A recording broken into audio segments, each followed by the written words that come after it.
This is my husband's Bugout bag. It folds out into a cot, and actually this used to be my my backpack, and we had two of them. One was camo, and then we had this bright orange one, and I probably should have kept the camo one instead of the bright orange one, but since this was mine when I was a kid, I kind of have sentimental value. And I really want him to show you his bag because the cot is amazing. It's a frame pack. And then these are my kids' Bugout bags. And that's what I'm going to show you today, is how I put together my kids, or you could call them 72-hour kits. If you ever got stranded in your car, or you were away from home and there was a power outage and you needed to be able to eat or stay warm or walk somewhere, that's what the 72-hour kits are for. And it's obvious my kids have been down here playing because one of their emergency whistles is not on their bag. And then I keep my emergency kit, or my 72-hour kit, or my Bugout bag, whatever you want to call it. I keep mine in my car because if I needed to be able to take it out of my car and move away from my car for whatever reason, I don't want to be holding a duffel bag. I want a backpack, and it's a hiking backpack, and it's nice. So I was going to show you guys how we do our Bugout bags for our kids, and then if I have time, I'll show you how we do our Bugout bags for me.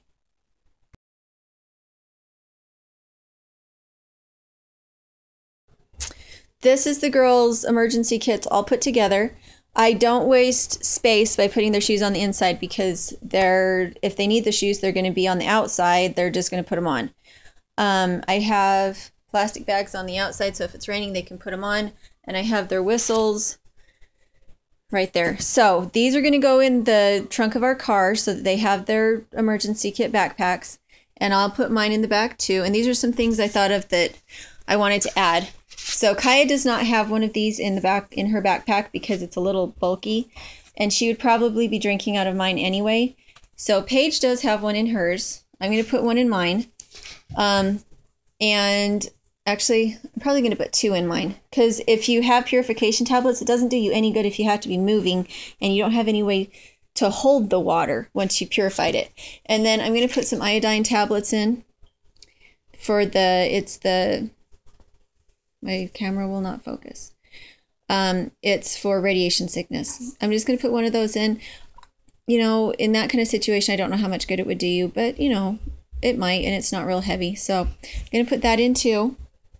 And then I will put them in the back of the car, and we will just leave them there for the next 6 months unless we need them in the meantime. And I always wear shoes with good shoes and socks and everything. So I did not put shoes in my pack. And I do need to put another knife in my pack, but Paige does have a pocket knife in her pack. So that's all I wanted to talk about. And later I wanted to talk about Northern Outfitters. My parents made coats and sleeping bags back in the 90s that can withstand -70 Fahrenheit. And it's like a self-enclosed tent, but it's really light. And we call it the Great Coat. That's a chore coat that it doesn't matter how cold it is, you stay warm in it. You could jump into a lake of ice water and come back out, and it would keep you warm and you would not die. Called Northern Outfitters, and they're made by Jim Phillips, or they used to be made by Jim Phillips when I was a kid. My parents knew him really well, and so they made all this stuff. And those are all Northern Outfitter great coat type stuff too, so I'll try and do a video of that sometime and post it. So anyway, there we go.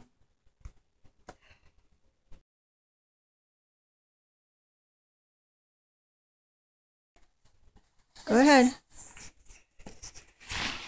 Sleeping bag. Ooh, food. Hey, Kaya, give me it back. Open yours up, honey. And we'll fill yours up because we haven't really filled yours up before. You've been too little to carry a backpack. Writing book, crayons. Let's see what underwear. Shirt. That is your blanket, so don't unroll it, okay? Ooh, Mom. What is this then, Mama? I have it. This, what? I have, I think, a pocket knife. Looks like a pocket knife. Okay. What is this then? Okay, these are your socks. I have the same. They're food, but don't open them, okay? Okay. with little kids' backpacks, you want something that will entertain them. Like, that's why we have the books and the crayons. And then I have a card that has my youngest daughter's name on it that goes in her backpack. That I had it previously in this little bag, but she's obviously not needing a diaper bag anymore. Ooh, Mom, look. Okay, so those are those aluminum blankets again. Mom. She has art. I just told you, honey. I just told you what it is. It's a blanket. Oh. So what I need to put in theirs is I need to get a full change of clothing with 3 sets of socks and underwear. Make sure that it has long pants and long sleeves, and then some kind of foot covering that is not toeless. So tennis shoes or work boots. And then I need to put in a hat. And that should be enough for theirs, because honestly, you just have to be careful about weight. And we bought some fleece.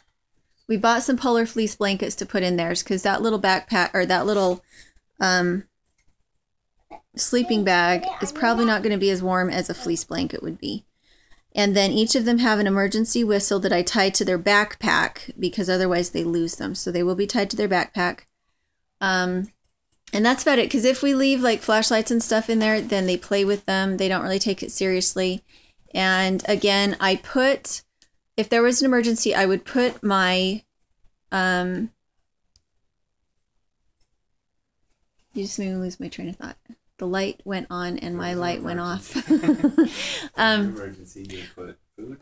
I would put the jogging trailer in my car. If they made us evacuate, I would put my jogging trailer in my car, and I would grab that 5-gallon bucket, that 5-gallon water container that's full of water, and that's why it's there. And that way I would have a way to carry water, which is very heavy. It would give me a way to carry water that I wouldn't have to carry it on my person. And again, I have my wrap for my youngest, or depending on if one of my kids got hurt and I still needed to be able to use my hands, I wouldn't be able to use my hands to carry them. I would need some way to carry them on my person to keep them safe. So that's what the jogging trailer and the wrap that I have, the baby wearing wrap that I have in my own emergency kit. And I'm probably going to start having the girls keep their Bugout bags, emergency kits in the car, because they're big enough now that they could handle a little bit of weight if we had some hiking to do. What, honey?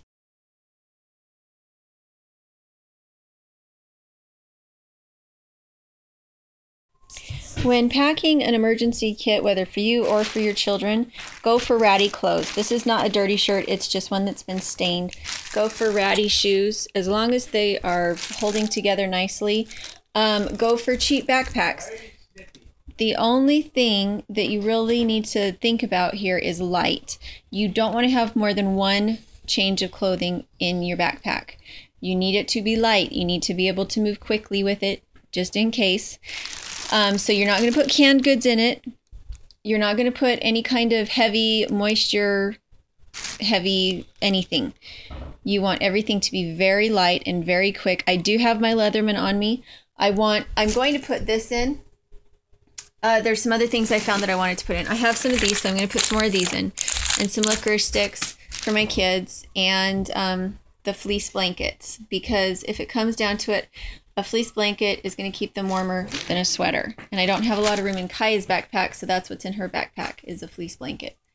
And you do have the water purification tablets, but it's probably good to have some kind of container. Just don't have it be a heavy container for boiling water. And the other thing is, for women, for sanitary purposes, you need to have either a sealed package of sanitary napkins or tampons.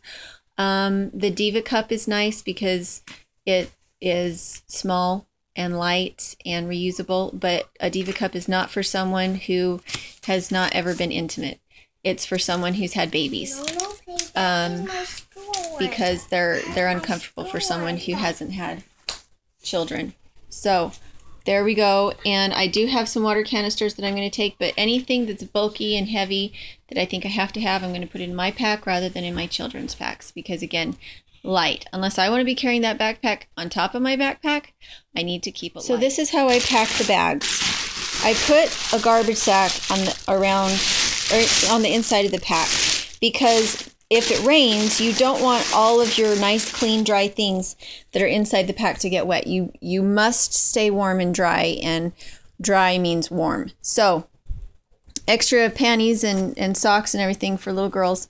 And then I have a polar fleece bag, or a polar fleece blanket, that I also have, because polar fleece is quite warm. I do use wool blankets as well. They're light, they're very warm. And then I put them inside, and then I twist and close up and stick inside the garbage sack. And then if it rains, I will also have an extra plastic bag inside here, folded up so that you can use it as a poncho if it rains or snows to keep you dry.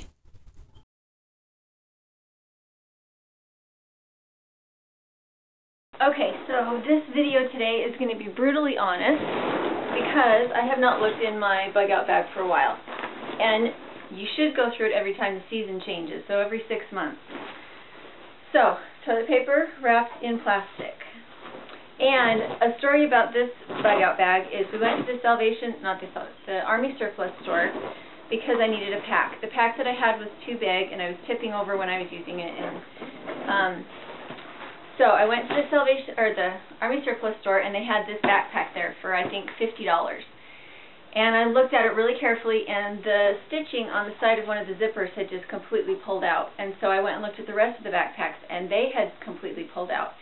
And a lot of times they do have a tendency to be kind of generic backpacks, but this one was really nice. So I went to the counter and I said, all the stitching on all these backpacks has been pulled out. Can you give me a deal? I said, I don't mind going home and stitching it up myself. So in the end, I think I got it for $25. So if you got this at a sporting goods store, you probably spent about $8,500 on it. At the Army surplus store, it was like $55 or $60. And I got it for $25 because I was willing to do the stitching back up. So it's not bad to kind of heckle with people and find out what a good deal you can get. I didn't go and cut the seams, obviously. This is a water filtration jar. It has a water filter on the inside. You have to be really careful not to get your dirty water when you're filling it on this or on the straw or anything, because then you're going to contaminate yourself again. It's even better to boil your water first if you're taking it from a source like a canal. I carry a baby wrapper. Even though I don't have babies, I have small children, and if we get into a situation where they're too tired or they're hurt, I need to be able to carry my children. This is not my favorite. My favorite is the Mayan wrap, which is just a long piece of fabric, and I like to use the same material as bed sheets because it's strong. But I just had this, so this is what I put in. I need to make one. And I need one for both of my children, because it would be hard to carry a child and carry water if you didn't have your hands free. How would you do that? So you need to be able to always have your hands free, and if you needed to carry a child, you need a wrap. It doesn't matter how big your child is, you need a wrap. This is like a camel pack, except it's an Army surplus camel pack that costs like $1. And the nice thing is, again, it straps on. Emergency whistle. Lots of MREs. Again, this is a 72-hour kit. I have to eat frequently, so I have to make sure that all my MREs are wheat-free, or as wheat-free as I can get them. High protein, not a lot of wheat. I have a game, Yahtzee, just for my kids. I have a battery-operated flashlight. So, that's how that works. Stocking cap. Even though you need to have other water with you, I do have an emergency water in here. Rope, you have to have rope. This is a tiny little emergency kit that I think it's kind of chintzy, but I put it in just because I had just made it at church. Utensils are nice to have. It's nice to have them together in one place. Have lots and lots of garbage bags, because if it comes down to it and you get caught in a rainstorm, you just put holes in it and you wear it like a poncho, and it'll keep you from getting wet. My daughter previously was not potty trained. These are cloth diapers with cloth diaper covers, and these are extra towels so you can change them out. So those are important.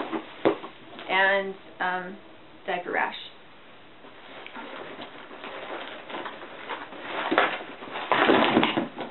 Okay, water filtration tablets, fire starter cube, compass, regular matches, medical tape, medical bandages, an indoor use candle. It's like a lantern that's a candle. Scissors, sharpening stone, and fire starter. This is really important because if you really can't get a fire lit, you need to have a constant flame under it, and I love having starters. Flare, regular flashlight, more matches, ammunition, and then these. You need to have wet wipes. In any of these situations, you must have wet wipes, because if you don't have water or you have limited water, you need to be able to still wash your hands, wash body parts. Very important to have wet wipes. These are my go-to, would not go into the wilderness without them. And then one of the regular like lard blocks. These are very high calorie cubes. And then I have a little shovel for burying solid waste. And the important thing in here is to remember, don't get your pack too heavy. You need everything important. You need it. Okay, change of underwear, change of socks. Not change of clothes necessarily. Change of underwear, change of socks. Dust mask. Emergency blanket. This is like aluminum foil blanket. Emergency kit. Sanitation kit. With little travel size shampoos and stuff. Little diapers. A suction tube. Vitamin C. Ibuprofen. Benadryl. And moleskin. These little suction tubes are really important to have, because even with bigger kids, if they get something in there, you need to be able to suck it out. Sunscreen, foot powder, hand sanitizer, tweezers, Q-tips, and finger condoms. If you get cut, you need to stop the bleeding. You need to keep it protected. The finger condoms work really well. And a thermometer, one of those instant reading thermometers. Listerine, another flashlight, another emergency blanket, and a poncho. And I think I got through it all. Oh, you need gloves. Do not have a backpack without gloves. If you are in an emergency situation and you don't have gloves, there could be glass around and stuff. You need to have gloves, good leather gloves. Easy access. And then, I don't know if you can see the 5-gallon water bucket. I keep that next to the back door. If there was an emergency, I would take that 5-gallon water bucket and I would put it in my car. And if I knew I had to leave my house, I would take my jogging stroller, because it would save calories, because I could put the water and I could put my backpack and maybe a child in my jogging stroller. My jogging stroller folds up. I can put it in the trunk, and then if we have some kind of emergency situation where they take us somewhere, I could put all of it inside my jogging stroller, and it will be safe. Well, as safe as it can be in that situation. Okay. So that is my backpack and what I have in it. And there's other things that I need to have in it, and that's why I go through it every 6 months to change things out. Like I want a sun hat in here now. And let's see, and this is my change of clothes. Do not put short sleeve shirt. You need a long sleeve shirt and long pants. Do not bother with shorts, and never ever ever put flip flops. And you need to make sure that your pants still fit. And I think that's it. Always closed-toed shoes. Always, always, always. If you don't have closed-toed shoes on, have them in your vehicle. Because in an emergency situation, you cannot be wearing flip-flops and sandals.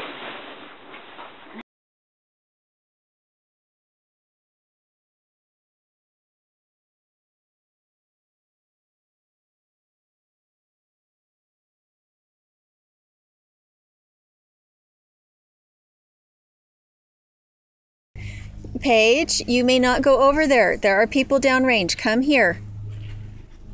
You may not be up by the shooting table without an adult.